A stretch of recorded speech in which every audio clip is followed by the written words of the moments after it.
Bismillahirrahmanirrahim. Assalamualaikum warahmatullahi wabarakatuh. Alhamdulillahi rabbil alamin wa bihi nasta'inu ala umuri dunya waddin.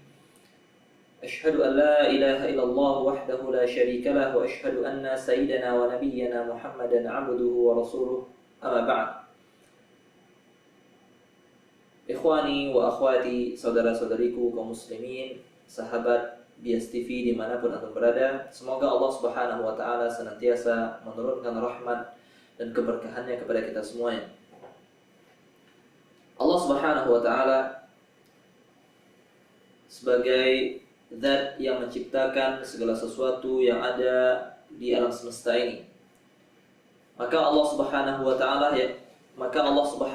Ta'ala lah yang paling paham apa yang terbaik untuk makhluknya, karena dialah yang menciptakan. Allah Subhanahu wa Ta'ala berfirman, "Ala ya'lamu man khalaq wa huwal latiful khabir."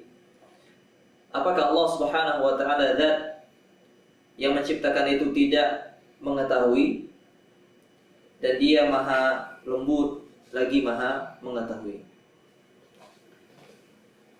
Maka Allah Subhanahu wa Ta'ala, karena Allah lah yang menciptakan segala sesuatu yang ada di alam semesta ini, maka Allah lah yang paling tahu apa yang terbaik untuk hambanya. Di antara bukti bahwasanya Allah Subhanahu wa Ta'ala mengetahui hal yang terbaik untuk hambanya, Allah Subhanahu wa Ta'ala menurunkan syariat yang khusus untuk para wanita, yaitu Allah Subhanahu wa Ta'ala mengatur bagaimana cara para wanita berpakaian. Allah mengatur bagaimana seharusnya para wanita itu berhias, demi menjaga kehormatan dan harga diri wanita tersebut dari gangguan orang-orang yang memiliki rasa sakit dalam hatinya. Sebagaimana Allah Subhanahu wa Ta'ala berfirman, memerintahkan para wanita ketika berbicara dengan laki-laki yang non mahram, agar tidak melembut-lembutkan, mendayukan suaranya sehingga terfitnahlah hati laki-laki yang memiliki penyakit dalam hatinya.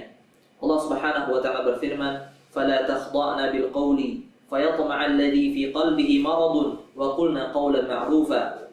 Janganlah kalian wahai para wanita mendayu-dayukan dalam suara kalian dalam berbicara sehingga berkeinginanlah orang yang ada penyakit dalam hatinya. Dan hendaklah kalian para wanita mengucapkan perkataan yang ma'ruf, perkataan yang baik. Islam ketika mengatur bagaimana cara wanita itu berhias, bagaimana cara wanita itu berpakaian, bukan bermaksud untuk mengekang para wanita. Islam tahu, Allah Subhanahu wa Ta'ala tahu bahwasanya para wanita diciptakan dengan memiliki fitrah, senang untuk berhias.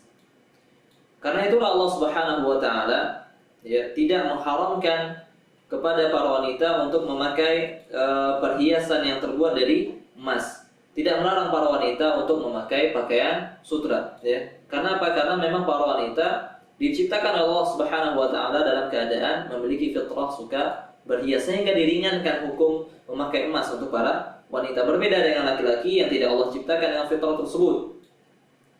Rasulullah sallallahu alaihi wasallam bersabda, "Hurrima libasul hariri wadh-dhahabi 'ala dhukuri ummati wa uhilla li inathihim." Diharamkan pakaian sutra, diharamkan emas 'ala dhukuri ummati. Untuk siapa? Untuk laki-laki dari kalangan umatku, wa uhilla li inathihim. Dan dihalalkan untuk para wanita dari kalangan umatku. Oleh karenanya, para wanita boleh berhias, para wanita boleh menggunakan pakaian-pakaian yang tersedia. Akan tetapi, Allah Subhanahu wa Ta'ala memiliki aturan-aturan di situ, demi menjaga harga diri dan kehormatan para wanita. Allah Subhanahu wa Ta'ala berfirman, "Ya ayuhan nabiyyu qul li azwajika wa banatika wa nisa'il mu'minin." Wahai Nabi, qul li azwajika, katakanlah kepada istri-istrimu, wa banatika, kepada anak-anak perempuanmu, wa nisa'il mu'minin, dan kepada semua wanita-wanita yang mengaku beriman pada Allah Subhanahu wa Ta'ala, yudnina 'alaihinna min jalabibihinna, ya, untuk mengulurkan jilbabnya ke seluruh tubuh mereka. Dzalika adna an yu'rafna fala yu'dzain, ya. Dengan cara seperti itulah mereka itu dikenal.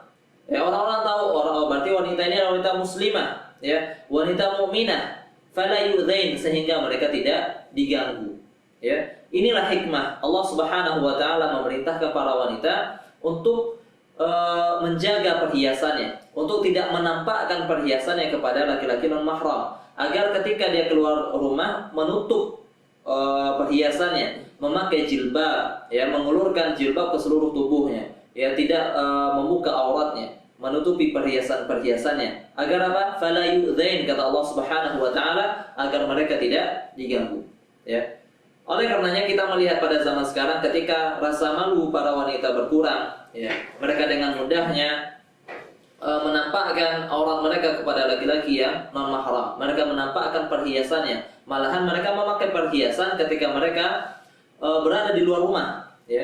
Ketika mereka berada di depan suaminya, mereka tanggalkan perhiasannya dan mereka tidak berhias depan suaminya. Sedangkan ketika mereka keluar rumah, mereka malah berhias. Tentu ini jauh bertentangan dengan apa yang disyariatkan oleh Allah Subhanahu wa taala. Sehingga apa yang terjadi? Ya, banyak kerusakan-kerusakan yang terjadi di negara kita ini. Ya, sebagai contoh nyata, ya, kita melihat bagaimana banyaknya pemerkosaan yang terjadi, ya, betapa banyaknya pelecehan seksual yang mana yang menjadi korban di situ adalah para wanita. Lihatlah di sini keindahan Islam.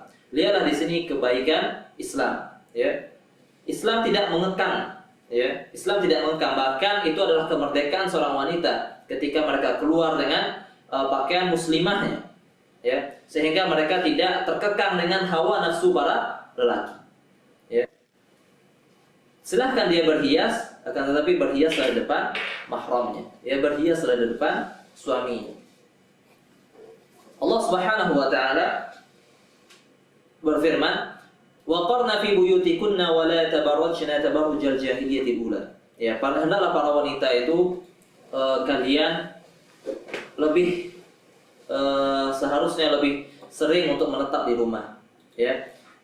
Dan janganlah kalian berhias, ya. Dan janganlah kalian berhias tabarrujal jahiliyatil ula, ya. Dengan cara tabarruj sebagaimana tabarrujnya orang-orang jahiliyah. Sebagaimana tabarrujnya orang-orang yang berhukum dan hukum jahiliyah. Para ulama mufassirin, ya, ketika menafsirkan makna tabarruj, mereka mengatakan, ya, sebagaimana perkataan Qatadah, ya, beliau berkata, dahulu para wanita, ya, ketika keluar rumah berjalan dengan berlenggak-lenggok, ya, mendayu-dayu ketika bersuara dan bersolek. Itulah maksudnya tabarruj yang Allah larang, ya. Muqatil bin Hayyan juga berkata, tabarruj adalah ketika para wanita memakai kerudung di kepala mereka namun tidak diikatkan, ya. Sebagaimana sering kita lihat di negara kita, ya, ketika orang cuma meletakkan kain di atas kepalanya namun tidak diikatkan, sehingga kelihatanlah kalung mereka, kelihatanlah anting mereka, ya, dan kelihatanlah leher mereka, ya. Ini yang dimaksud dengan tabarruj, ya. Sehingga tabarruj itu adalah ketika seorang wanita itu menampakkan keindahannya, menampakkan perhiasannya di depan laki-laki yang bukan mahram bagi dirinya. Dan lihatlah dalam ayat tadi Allah Subhanahu wa taala berfirman, wa la tabarrujna tabarrujal jahiliyatil ula. Allah menisbatkan perbuatan tabarruj tersebut sebagai perbuatan jahiliyah, ya, yang mana sebuah perbuatan apabila disandarkan kepada jahiliyah, maka perbuatan tersebut adalah perbuatan yang diharamkan oleh Allah Subhanahu wa taala. Oleh karenanya, ya, wahai para akhwat, ya, wahai para wanita muslimah, ya, ingatlah Allah Subhanahu wa taala yang memerintahkan kalian untuk berjilbab, ya. Allah sebagai pencipta, ya, Allah yang menciptakan semua yang ada dalam semesta ini termasuk diri kalian, ya. Dan Allah lah yang paling tahu kebaikan untuk hambanya, kebaikan untuk makhluknya. Maka ketika Allah Subhanahu wa taala mensyariatkan sesuatu syariat, ya, maka ketahuilah di situ ada kebaikan yang banyak, ya. Dan tidaklah Allah Subhanahu wa taala melarang sesuatu kecuali di situ kemungkaran dan mafsadah yang jauh lebih besar daripada manfaat yang didapatkan. Maka ketika para wanita keluar rumah, ya, ada sesuatu keperluan yang dia kerjakan di luar rumahnya, maka hendaklah dia menutup tubuhnya. Ia tidak menampakkan keindahan, tidak menampakkan perhiasan yang ada pada dirinya. Dan ingatlah bahwasanya itu adalah perintah Allah Subhanahu wa taala, dan kebahagiaan akan kita dapatkan ketika kita mentaati Allah Subhanahu wa taala, mentaati Rasulullah sallallahu alaihi wasallam. Sesungguhnya kehidupan dunia itu sebentar, ya, dan tujuan sejatinya kita adalah surga Allah Subhanahu wa taala. Dalam sebuah hadis Rasulullah sallallahu alaihi wasallam bersabda, "Kullu ummati yadkhuluna al-jannah illa man aba." Ketahuilah sesungguhnya semua umatku itu pasti masuk surga kecuali man aba, kata Rasulullah SAW, kecuali orang yang enggan. Para sahabat lantas bertanya, bagaimana mungkin ada yang enggan untuk memasuki surga Allah Subhanahu wa taala? Sehingga mereka berkata, ya Rasulullah, wa man ya'ba? Ya Rasulullah, siapa yang enggan masuk surga? Ya, maka Rasulullah SAW bersabda, man ata'ani dakhala jannah. Siapa yang mentaatiku sesungguhnya dia akan masuk surga. Wa man asani faqad aba. Sedangkan siapa yang memaksiatiku, tidak mau mendengarkan apa yang aku sabdakan, tidak mau menjalankan apa yang aku perintahkan, maka sejatinya dia adalah orang yang enggan untuk masuk surga Allah Subhanahu wa taala. Semoga Allah Subhanahu wa taala memberikan taufik dan hidayahnya kepada kita semua, dan memberikan kita pertolongan untuk selalu bisa istiqamah di atas jalan Allah, ya, agar kita bisa menundukkan hawa nafsu kita, ya, untuk selalu mentaati Allah Subhanahu wa taala, aturan-aturan Allah Subhanahu wa taala. Wabillahi taufiq, wa sallallahu ala nabiyyina Muhammadin wa ala alihi wa sahbihi wasallam. Assalamualaikum warahmatullahi wabarakatuh.